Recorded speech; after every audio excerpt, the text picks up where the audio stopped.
इनका गुंडा राज खत्म करने का दावा हमने देखा। शर्म आती है ऐसी सरकार। एक दलित समाज की बच्ची के साथ बलात्कार हुआ।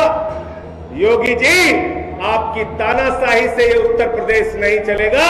नरेंद्र मोदी अपने एक देश के पत्रकार के लिए श्रद्धांजलि के 2 शब्द नहीं बोल पाते। 5 मिनट के बाद 18.5 करोड़ रुपए में राम के नाम पे बेच दी। अब भाजपाइयों का नारा हो गया, रामलला हम आएंगे, चंदा चोरी कराएंगे। चंदा चोरों से राम राम जपना पराया माल, राम राम जपना पराया माल, ये काम कर रहे भाजपाई।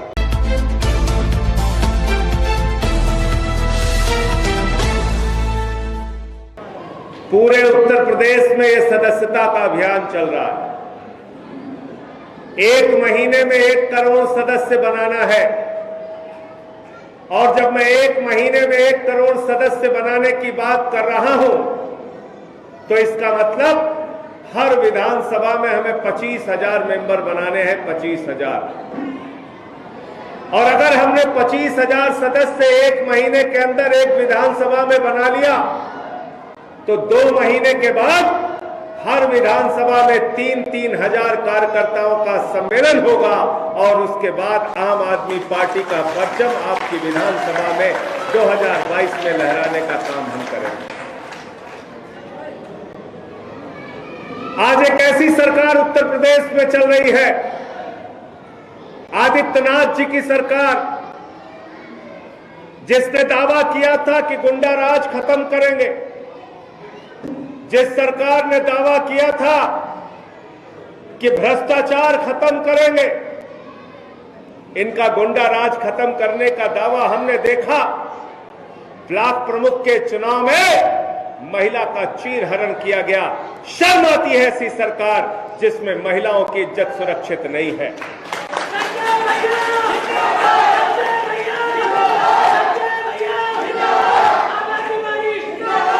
हमने देखा इसी उत्तर प्रदेश के अंदर हाथरस का कांड हुआ। एक दलित समाज की बच्ची के साथ बलात्कार हुआ। इसी अलीगढ़ के अस्पताल में इलाज के लिए उनके परिवार वाले भटकते रहे और बाद में दिल्ली जाकर उस लड़की ने दम तोड़ दिया। लेकिन एक गरीब की बेटी को आदित्यनाथ के राज में रात में 2 बजे जला दिया जाता है। शर्म आती है, ऐसी सरकार उत्तर प्रदेश की सत्ता पर है।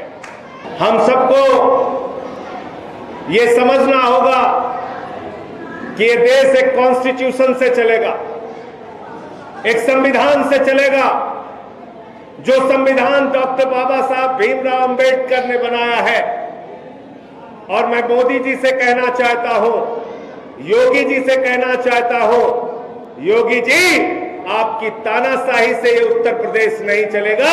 बाबा साहब के संविधान से, डेमोक्रेसी से, लोकतंत्र से उत्तर प्रदेश चलेगा। क्या हो रहा है इस देश के अंदर? दानिश सिद्दीकी नाम का एक पत्रकार, एक फोटो जर्नलिस्ट, एक मशहूर फोटो जर्नलिस्ट, जिसके तिरंगे की तस्वीर देखिए तो आपका सीना चौड़ा हो जाता है, जिसके कोरोना की महामारी के दौरान पैदल चलते हुए लोगों की तस्वीरें देखिए तो आपके मन में गरीबों के प्रति दर्द पैदा होता है। आतंकवाद के खिलाफ अफगानिस्तान में उस आतंकवाद के खिलाफ लड़ते लड़ते दानिश सिद्दीकी ने अपनी जान दे दी। उसकी शहादत हो गई, लेकिन मुझे अफसोस के साथ कहना पड़ रहा है, पूरी दुनिया के लोगों ने उसके लिए श्रद्धांजलि दी, पूरे दुनिया के पत्रकारों ने उसके लिए श्रद्धांजलि दी, लेकिन देश के प्रधानमंत्री नरेंद्र मोदी अपने एक देश के पत्रकार के लिए श्रद्धांजलि के 2 शब्द नहीं बोल पाते। अफसोस है ऐसी ओछी और संवेदनहीन मानसिकता का प्रधानमंत्री हमारे देश में। अरे दानिश सिद्दीकी तो तालिबानी आतंकवाद का शिकार हुआ। दानिश सिद्दीकी के लिए अफगानिस्तान के राष्ट्रपति ने भी अफसोस के शब्द जाहिर किए। तो मैं पूछना चाहता हूं नरेंद्र मोदी जी, आप भारत माता के कैसे लाल हैं? आप तालिबानी आतंकवादियों के खिलाफ बोलने से डरते क्यों हैं? ये पूरा देश आपसे जानना चाहता है। आप बताइए इस बात को। आप दानिश सिद्दीकी के लिए नहीं बोलते, आप इस देश में सिलेक्टिव तरीके से अपनी श्रद्धांजलि देते हैं, अफसोस जाहिर करते हैं। ये आपके विचार है, ये आपकी सोच है। ऐसे मुल्क आगे बढ़ेगा? इस मुल्क को आगे बढ़ाने का एक ही तरीका है, इन नफरत फैलाने वाले चंदा चोरों को इस बार 2022 के चुनाव में आपको हराना है। चंदा चोर मतलब समझ गए ना? कौन है चंदा चोर? कौन है चंदा चोर? कौन है चंदा चोर? भाजपा वाले। कौन है चंदा चोर? इन चंदा चोरों ने क्या किया अयोध्या के अंदर पता है आपको? इनकी चंदा चोरी मैंने खोली। एक जमीन खरीदा 2 करोड़ रुपए में प्रभु श्री राम के नाम पे 7:10 पे शाम को, और वही जमीन 5 मिनट के बाद 18.5 करोड़ रुपए में राम के नाम पे बेच दी। पहले भाजपाई नारा लगाते थे, रामलला हम आएंगे मंदिर वहीं बनाएंगे, रामलला हम आएंगे मंदिर वहीं बनाएंगे। अब भाजपाइयों का नारा हो गया, रामलला हम आएंगे चंदा चोरी कराएंगे। चंदा चोरी करा रहे, चंदा चोरी कर रहे हैं। राम राम जपना पराया माल, राम राम जपना पराया माल, ये काम कर रहे हैं भाजपाई। 2 का 18, भाजपाइयों का नाम क्या हो गया आजकल? 2 का 18, 2 का 18.5 कैसे करते हैं? और कानपुर के लोगों ने तो बैनर लगा दिया, अलीगढ़ वाले भी लगा दो। कानपुर वालों ने क्या बैनर लगाया? चंदा चोरों से, चंदा चोरों से, चंदा चोरों से, चंदा चोरों से सावधान हो जाओ।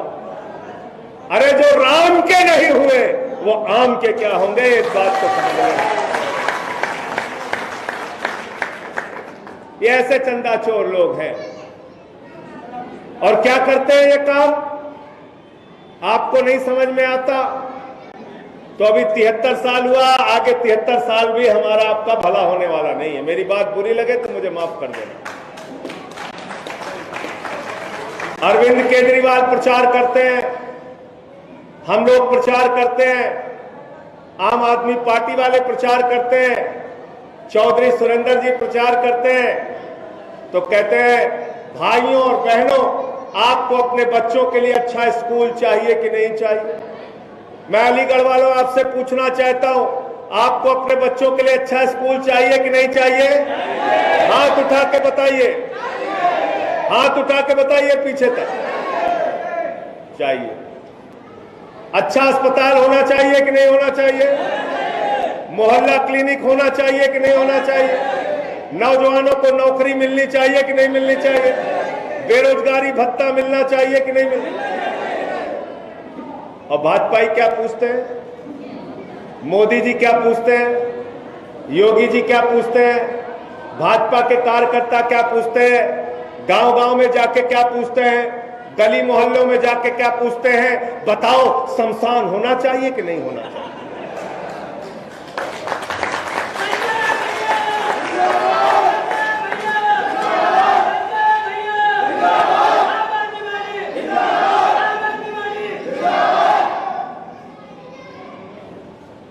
तो शमशान पूछने वाले का मतलब हो गया मनहूसियत की बात करने वाला। कौन लोग हो गए ये? मनहूस लोग। कौन लोग हो गए? मनहूस क्या पूछते हैं? शमशान चाहिए कि? मनहूस लोग क्या पूछते हैं? शमशान चाहिए कि? है कि नहीं मनहूसियत की बात? जोर से बोलो। मनहूसियत की बात करते हैं। और इन बेईमानों ने इतनी मनहूसियत की बात बोली, इतनी मनहूसियत की बात बोली 2017 के चुनाव में गली मोहल्ले में जाके शमशान चाहिए, शमशान चाहिए, शमशान चाहिए, और कोरोना की महामारी में गांव-गांव में शमशान बना दिया। गांव-गांव में शमशान बना दिया। आज मैं इस मंच से ऐलान करना चाहता हूं, और आप लोग भी अपने दिल और दिमाग में एक संकल्प ले लेना, हमको शमशान बनाने वाली पार्टी नहीं चाहिए, हमको अस्पताल और स्कूल बनाने वाली पार्टी चाहिए। हमको स्कूल बनाने वाली पार्टी चाहिए, हमको अस्पताल बनाने वाली पार्टी चाहिए, हमको सड़क बनाने वाली पार्टी चाहिए, हमको फ्लाईओवर बनाने वाली पार्टी चाहिए, हमको बेरोजगारी भत्ता देने वाली पार्टी चाहिए, हमको नौजवानों के लिए रोजगार देने वाली पार्टी चाहिए, हमको किसान का फसल का दाम देने वाली पार्टी चाहिए, शमशान बनाने वाली पार्टी नहीं चाहिए। तो शमशान बनाने वाली पार्टी को इस बार चुनाव में क्या करना है? शमशान में तिलांजलि देकर आना है। झाड़ू लगाकर इनका भूत कैसे उतरता है? ओझा लोगों को देखे हो कि नहीं? गांव में, हमारे यहाँ गांव में जब ओझा लोग आते हैं तो कहते हैं इसको भूत चढ़ गया, कैसे उतरेगा? झाड़ू मारना। तो इन भाजपाइयों को जो शमशान बनाने का भूत चढ़ा है, इनका भूत हम लोग झाड़ू से उतारने का काम करें। ठीक है? तैयार है आप लोग? तो अपना मोबाइल निकालिए, सब लोग मोबाइल निकालकर अपने हाथ में, ऊपर हाथ में दिखाइए और आम आदमी पार्टी के मेंबर बन जाइए। मैं एक नंबर बता रहा हूं, वही नंबर डायल करना है। सब लोग मिलाइए नंबर, सब लोग नंबर डायल करिए। नंबर सुन लीजिए आप लोग, 9 1 5 1 4 0 3 4 0 3। फिर से हिंदी में बोल दे रहा हूं, 91 51 403 403। यही नंबर डायल कर दीजिए, आपको मैसेज आ जाएगा, आप आम आदमी पार्टी के सदस्य बन गए। और मैं मोनिका जी से चाहूंगा, हाँ, इस पूरे इलाके में 20 टीम बना दीजिए और 20 टीम बनाकर आप लोग आम आदमी पार्टी का सदस्यता अभियान चलाइए। 1000 मेंबर आपको हर विधानसभा में डेली बनाना है, रोज बनाना है, तब आप 25,000 सदस्य बना पाएंगे। बहुत बहुत शुक्रिया।